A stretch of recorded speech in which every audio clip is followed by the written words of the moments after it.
Welcome back to the Sheaux Fresh channel, where we're all about growing great food, eating great food, and most importantly, selling great food at our store, Sheaux Fresh Sustainable Foods. Today I was planning to plant some sweet potato slips. They're the little sprouts that you see coming off of the sweet potatoes. But I forgot the big pot that I brought at the store, so that'll be another time. Instead, I just did some more stuff in my garden, really checking out all of my plants and taking you with me. This red Zinger hibiscus has become a beast. I mistakenly planted it where I was planning to plant okra. And then this cute little plant grew up to be a big old bush. It's very beautiful though, and see, I have my first flower on there, so I'm going to start harvesting flowers and making tea soon. There's the okra. The flowers do look kind of similar, and so I'm just checking things out, really walking around. I do this almost every day. I go in my yard barefoot, especially when the weather's nice. I try to sit out there for a little while, get some sun, get the breeze, and just be out there. These are carrots, and then over here, that's oregano in the midst of the carrots. Now, this is my first time planting carrots in this garden, and they're kind of all over the place. There are dozens and dozens of carrots, but they're pretty small. If you see me trying to yank this out, see how teeny tiny? I'm still going to eat it though.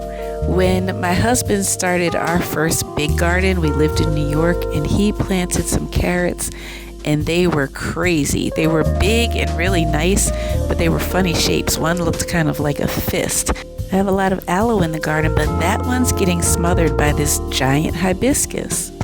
Even though I didn't mean to put the plant here, I'm not going to dig it up, I'm not going to move it, I'm not going to cut it down just yet.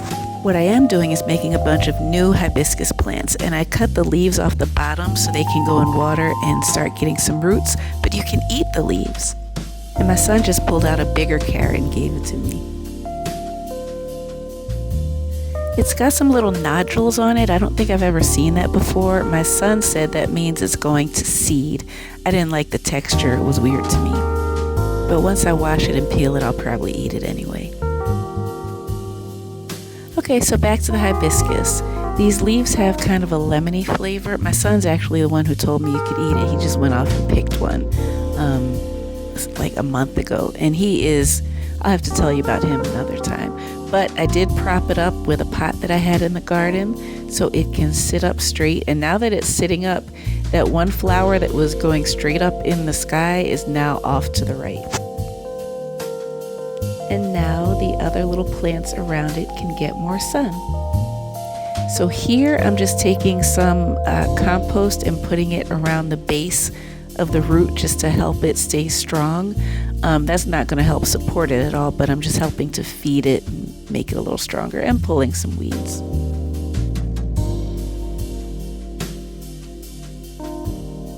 This is going to go into a beautiful salad for lunch.